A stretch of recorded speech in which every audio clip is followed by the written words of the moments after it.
we can talk about fighting. I mean, if you want to dive into it. I mean, look at your coaches. Who is your coach? Is it Pedro Diaz? Is it Eric Brown? It's Jake Paul and Tyrone Woodley. They're boxing soon. I don't know where I'm feeling on this one. Tyrone Woodley's a pretty good fighter. It's going to be interesting. Okay, anyway, this episode is sponsored by Raycon. Raycon is an everyday summer necessity, especially if you're trying to watch a 1 hour and 12 minute official press conference from Jake Paul and Tyrone Woodley, but you don't have an hour and 12 minutes to sit here in front of a computer screen. You can just put it on your phone, pop in your Raycons, and you can go on a run or something and listen to it. It's pretty awesome. Raycons are the best way to listen. Great sound, comfortable fit, long battery life, noise isolating, and no dangling wires. 6 hours of playtime, seamless Bluetooth pairing, more bass, and a more compact design. And they have a 45-day free return policy, so you're not completely satisfied. You can send them back. You can send them back. Raycon is co-founded by Ray J, and celebrities like Snoop Dogg and Mike Tyson are obsessed with their Raycons. Click the link in the description below or go to buyraycon.com/offtheranch for 15% off your order. Raycon earbuds start about half the price as other premium wireless earbud brands, but they sound just as amazing as other top audio brands. And they offer their wireless earbuds in a range of fun colors and patterns with a variety of fit options and no dangling wires or stems. When Meredith goes on a 12-mile run preparing for this marathon Raycon's in the whole time. When I go to the gym, Raycon's in the whole time. When we fly on a plane, Raycon's in the whole time. That's all actually true. I love my Raycons. Wow. Look at that view. Hey, welcome to Off the Ranch. My name is Matt. This is my not small, not abandoned house up on a hill. This video is not about that though, because I just came up here to do some stuff, but I'm saving it. Everybody wants to see it. I'm saving it. Stuff's happening. It looks amazing, but I'm saving it. You'll see why later. I got a little broken down fire truck. I need your help. This is a 1978 Stewart & Stevenson M1078. I think it's a 2.5 ton. And its battery is dead. Problem is, I don't know where the batteries on that thing are. Haven't ever serviced them. So we need to go look. And then I need to jump it with another 24 volt truck. Luckily, I have another 24 volt truck. Batteries, those air tank. Are there batteries in here? Oh, that would be super convenient. Come on. There could totally be yeah, that's got it. Oh yeah, there's big wires. Perfect, I just gotta figure out how to, oh, there's a lock on it. How about that? As you can see, never actually opened this before. Please be batteries. Not. Freaking rat's nest in here? Okay, you get out of here. This has 2 batteries, as you can see. This one has 4, and so a normal jump, you're doing a 12 volt system. There's a battery in each truck. You hook positive to positive, negative to negative. That's how you do it. This one though, I don't know. This one's weird with 4 too. I don't know why it has 4. How that works. So it looks like. Let me think about this for a little bit. Okay, I got it figured out. It was not what I thought. So positives on the back, negatives here, and so there's a positive. These 2 are linked on the positive. These 2 are linked on the negative, which are then linked to these 2 on the positive and these 2 on the negative. So basically it's making these 2 into one big battery and these 2 into one big battery, and then they are hooked in a way that it will put these things on 24 volt. So I think if I hook this positive to one positive and then the other battery's negative to the other battery's negative, I think I will successfully jump it in 24 volt. Or blow up both trucks. Time will tell. And one of the Demolitia has this company, currentdynamics.com, and they sent me this super awesome, super thick cable for jumping big things that need a lot of electricity, which these things do. You're awesome, thank you. Positive's hooked up, negative is hooked up, just grounded to the frame. You leave your vehicle on so that if it drains the battery too much that this thing doesn't start, you're not screwed. I got positive hooked to positive there. Negative, I just can go to the frame more here. Okay, I just heard it do something. Let it charge for a second, we'll try to start it. We have power, let's start. Nope, dead, okay, need a little more time. 5 minutes has gone by. I wonder if our batteries are just bad. Thought it would have started by now. Give it a little more time, a little more. Okay, it's been 10 minutes.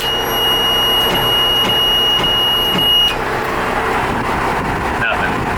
Okay, that battery's just no good. Pretty sure that's all we have. We just got, well, those 4 batteries are no good. That's gonna be an expensive fix. And the problem is, this thing's out in the middle of nowhere, which is gonna make it more difficult to fix. It's easily fixable, it's just in the woods. And you can't move it, because it's dead, and it's giant. Which brings me to my next point.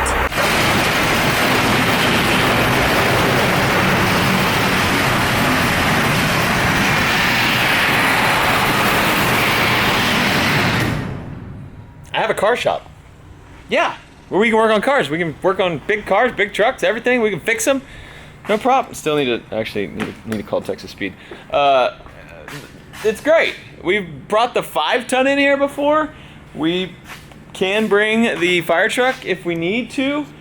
The problem is space is limited. This is, I don't know, it's less than 2,000 square feet. It's like 1,500, 1,800, somewhere in there square feet, which is good, but we got it full, totally full of stuff. That's coming. Don't worry. We got a Bronco episode coming for you. I promise. It's gonna be a little bit. We had some headaches, some things we ran into, some speed bumps. We're getting through them, and we'll be back with it. This thing, big speed bump. Yeah. Engine fell out. Just fell out. Can't find it. So we have a great shop. I bought a bunch of tools off Craigslist. A mechanic was selling all of his tools. So we got to leave. I have a lot of tools, but we have them all at my barn at my house, which is nice to have.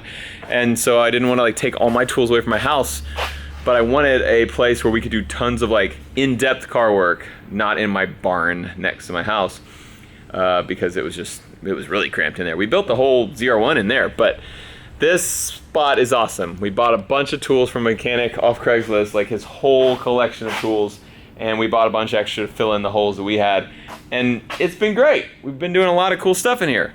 The problem is there's just not enough room, and it's far away. I think we got our go-karts in here because they all need some maintenance. Like, that's what stinks. Sometimes things don't even break. They just need like normal maintenance. If you have machines, they need oil change, and they need tires fixed, and they need spark plugs, and things will break. The clutch will go out, and it's just nice if we can just like take them here. We had to put this thing on a trailer to get it here. We had to put that thing on a trailer to get it here. We had to put all these on a trailer to get it. These are away from my house. I can't drive go-karts through town to get here. The shop is in town. And so it's just a pain in the butt. And so when a fire truck is dead or a 5-ton is dead, we have to just go fix it out there because I don't have a trailer big enough to put them on. Or I gotta pay someone to tow them here, theoretically. We've never done it, but it would just not be ideal. So I'm thinking like, what if we go back out to Demolition Ranch? Welcome to Demolition Ranch. I don't know if you guys know, but a lot of things break down here. The Raptor, a F-350, and the fire truck all got stuck in the road right here. Fire truck is dead over there. Whistling Diesel broke a truck over there once. El Cromino has broken down twice over there. We got Goldie stuck over there. Bobcat broke over there once. Anyway, lots of stuff breaks down here. And then we have to put it on a trailer and haul it to my car shop that's in town. And so I was thinking, what if we didn't have to do that? Like, what if when things break down at the place I say normally break down like it just happens? I don't know. Stuff just breaks a lot here. What if when things just normally break down, it broke down right next to a car shop?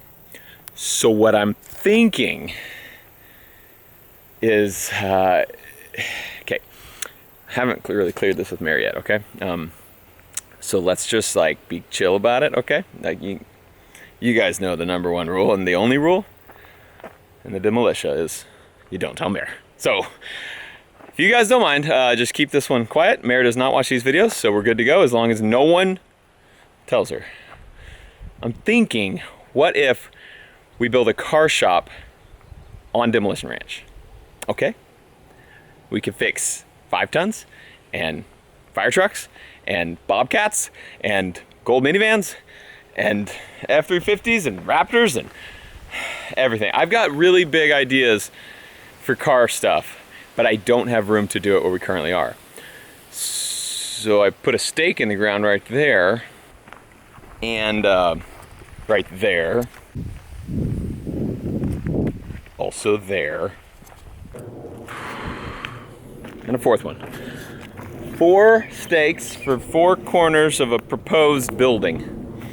In the last couple episodes, I was doing a little bobcat work, clearing a little land, and you guys were like, Matt, what the heck are you doing? You didn't tell us anything about why you're clearing it. I just hate trees and nature, just wanted to wipe it all. No, I was trying to make some room so I could see this place, figure out where, if I wanted to do a building. Meredith, if you're watching this, if I wanted to, I'm gonna ask you eventually.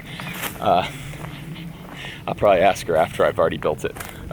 If I was gonna do it, where would it go? And I think this is what I wanna do. So my goal would be to build something to where I could do anything I want. I lived in a small house, it was about 900 square feet, had no garage. It did have a carport, a little like single car carport, but we had a car in it, so I couldn't like do anything.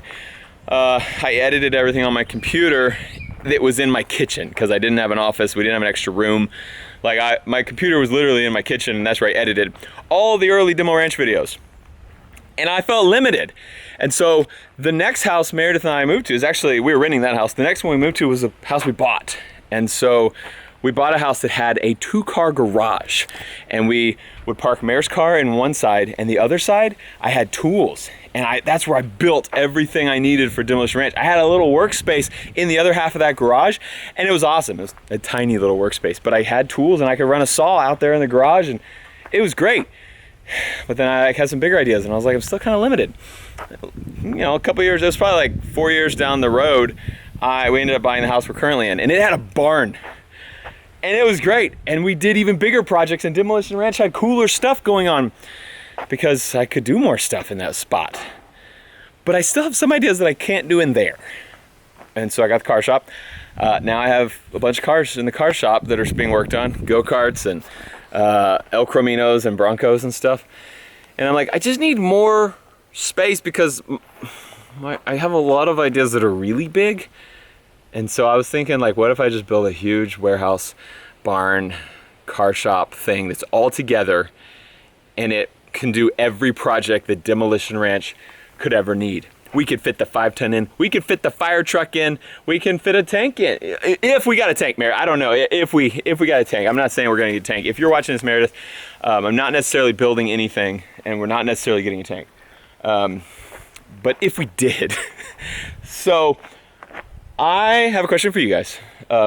If we build this big barn, warehouse, giant thing, number one, what should we call it? Because I need a name for it, like besides the barn. And then number two, what else should we have in it? Like, what would you say we need? I want to have like a machine shop. I want to be able to do all kinds of metal stuff, and like, I want to be able to build stuff like this in my own spot. I also need to learn how to weld better, but that's neither here nor there. Also, I feel like on the name, we should call it the Demo Ranch HQ, but we already have a Demo Ranch HQ, but it's a very tiny little building. We're probably just gonna call it that. Anyway, lots of stuff coming up on the Demolition Ranch property here, and it will just be so nice when my fire truck breaks down to have all the tools right here to fix it.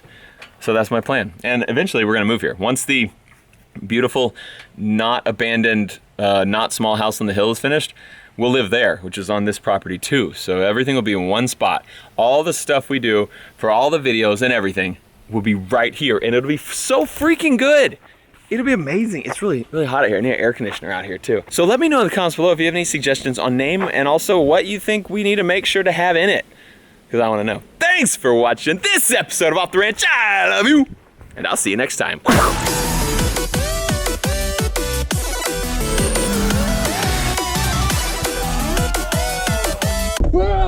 Oh. Hey, what camera is that? Number... Shut up! Don't tell Mayor.